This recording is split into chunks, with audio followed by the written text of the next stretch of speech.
rien n'en on parle de cela. Et la Bible dit que quand Rachel, elle est venue voir quand elle est venue voir Isaac, et elle lui a dit que je veux que tu envoies Jacob aller chercher une femme parmi notre peuple, parce que les femmes de ton fils Ésaü attristent mon cœur. C'est parce qu'il s'était marié avec des femmes cananéennes. La Bible dit que Isaac a appelé Jacob. Il lui a dit, va à tel endroit, on va parler la semaine prochaine, va trouver une femme là-bas, ne fais pas comme ton frère. Et la Bible dit que quand Ésaü a vu cela, que ses épouses n'étaient pas agréables à sa mère, qu'est-ce qu'il a fait? Il s'est levé, il allait prendre une femme d'Égypte. Je crois qu'il n'a pas compris. Mais quand tu vois cela, qu'est-ce que tu peux tirer de cette histoire? Que tu ne pouvais pas parler à Ésaü. C'est Jacob, on lui a parlé. Mais on n'a même pas essayé de parler à Ésaü. Pourquoi? Parce que Ésaü, si tu lui parlais, il n'allait pas faire. Amen. Et c'est un esprit vraiment qu'on doit combattre. Il y a des gens, tu vas leur dire des choses. Mais dès que tu dis ça rentre d'une oreille, ça sort de l'autre. Mais ça, c'est un esprit profane. Et quand le Seigneur voit, peut-être les autres ne le voient pas, mais Dieu le voit. Amen. Dieu le voit. Et on doit vraiment comprendre ceci, vous savez. S'il y a quelqu'un à qui on doit chercher l'approbation, c'est l'approbation de Dieu. Amen. C'est vers lui que je cherche mon approbation. Et si je vais avoir l'approbation de Dieu, c'est si je suis intègre dans mes voies. Que alors que je suis avec le peuple de Dieu, je fais la même chose que alors que je suis dans le monde. Amen. Et c'est ça l'intégrité.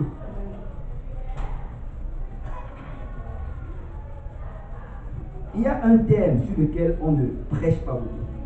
Et c'est le thème sur la crainte de l'Éternel. Et tu peux voir vraiment qu'aujourd'hui, il y a beaucoup de gens qui n'ont pas la crainte de Dieu. Les gens ont la crainte de leurs frères et de leurs sœurs. Ils ont la crainte des pasteurs, mais ils n'ont pas la crainte de Dieu. Proverbe 8, verset 13, la Bible dit, la crainte de l'Éternel, c'est la haine du mal. La crainte de l'Éternel, c'est la haine du mal. C'est quelqu'un qui craint Dieu. Il hait le mal. Il hait même le semblant du mal. Il hait même les choses qui ressemblent un peu au mal. Il ne prend pas plaisir. Il s'éloigne de ces choses. C'est si, quand tu es seul, tu fais des choses que tu ne pourrais pas faire quand tu es avec tes frères et tes soeurs. Tu n'as pas la crainte de Dieu. Parce que la crainte de Dieu, c'est la haine du mal. Et regarde ce que le Seigneur dit par la suite. L'arrogance et l'orgueil, la voix du mal et la bouche perverse, voilà ce que je hais. Waouh! Le Seigneur dit, tu n'as pas la crainte de Dieu, je te hais. Je hais ses œuvres aussi. L'arrogance, l'orgueil, la voix du mal et la bouche perverse. On parle souvent que le Seigneur, il va, on est pendant la période des fêtes de Noël. Et beaucoup ont l'image de Dieu comme étant le Père Noël, qui va juste tout accepter. Je n'accepte pas tout. Amen. Amen. Dieu n'approuve pas tout. Nous ne pouvons pas vivre comme bon nous semble et croire que nous sommes en approbation devant le Seigneur. Il y a des choses que Dieu approuve et des choses que Dieu n'approuve pas. Amen. Amen. Amen.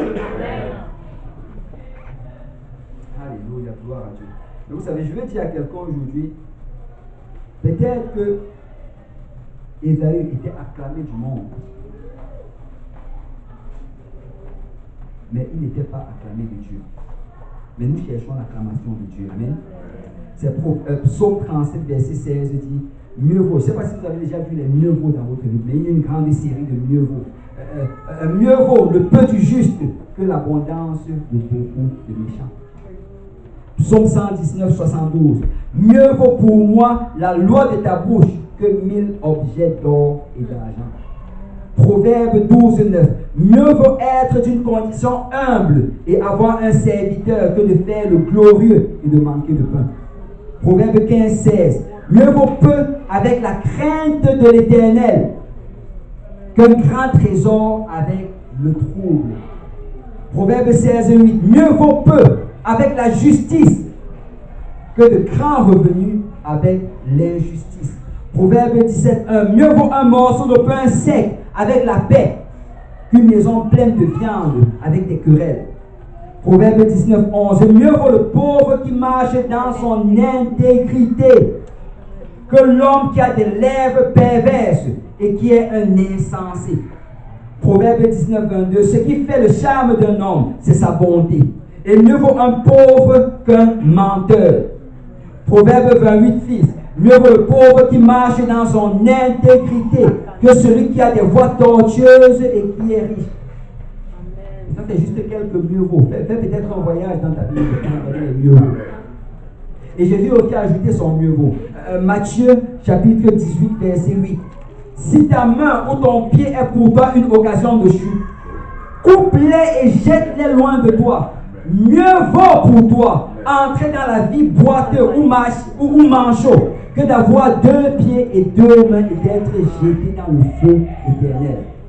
Et si ton œil est pour toi une occasion de chute, arrache-le et jette-le loin de toi. Mieux vaut pour toi entrer dans la vie n'ayant qu'un œil que d'avoir 2 yeux et d'être jeté dans le feu de la géhenne. Que quelqu'un dise mieux vaut.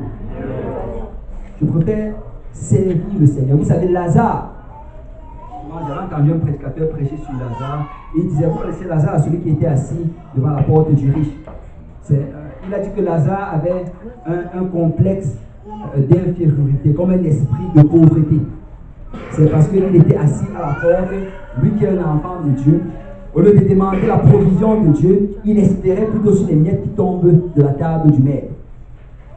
Il a dit que Lazare avait l'esprit de pauvreté. C'est même mieux que Lazare avait l'esprit de pauvreté que le riche avec l'abondance. Parce que quand ils sont morts, Lazare est allé dans un lieu de réjouissance. Amen. Alors je préfère être pauvre. Je préfère être négligé du monde. Je préfère qu'on me regarde comme un dépourvu, mais garder mon intégrité. Amen. Parce qu'à la fin, c'est la chose qui va le plus compter. Amen. Je ne suis pas en train de dire qu'on va être pauvre. Amen. Mais je dis mieux vaut. Amen. Mieux vaut. Mais vous savez, Ésaü, il avait caché cela à tout le monde. Et là, le voilà qui se pointe maintenant devant son père pour recevoir la bénédiction. Ça, c'est dans Genèse chapitre 27, le passage qu'on a mis en introduction. En fait, si vous connaissez l'histoire, son père pensait qu'il allait mourir. Et il a appelé Ésaü. Il a dit, va, mon fils, et chasse du gibier. Apporte-moi du gibier afin que je te bénisse avant de mourir. En fait, il allait lui transmettre toutes les bénédictions qu'il avait reçues d'Abraham. Et là, quand Ésaü est parti, Rachel, elle s'est levée et elle a appelé son autre fils qu'elle aimait, Jacob. Elle lui a dit, voilà comment on va faire. Tu vas prendre des animaux, tu vas prendre 2 chevreuils. Et là, on va prendre leur peau, on va te recouvrir de leur peau. Et tu vas prendre les beaux vêtements de ton frère. Et je vais préparer du gibier et tu vas apporter à ton frère. Et il va te bénir à la place de ton frère. Comme j'ai dit, on va parler de Jacob la semaine prochaine. Lui-même, c'est un gars à beaucoup de problèmes. Mais le voilà maintenant qui se pointe devant son père. Et là, il se présente. Son père lui donne la bénédiction. Et après lui avoir donné la bénédiction, il se lève et il part. Et là, par la suite, qu'est-ce qui se passe? C'est que Ésaü rentre de la chasse avec le gibier. Et là, il prépare le gibier. Il se pointe maintenant devant son père pour recevoir la bénédiction. Et dans Genèse chapitre 27, verset 32, il se pointe devant Isaac. Isaac, son père, lui dit, qui es-tu? Qui es-tu? C'est souvent, on va lire cela juste d'une manière légère, mais c'était très révélateur.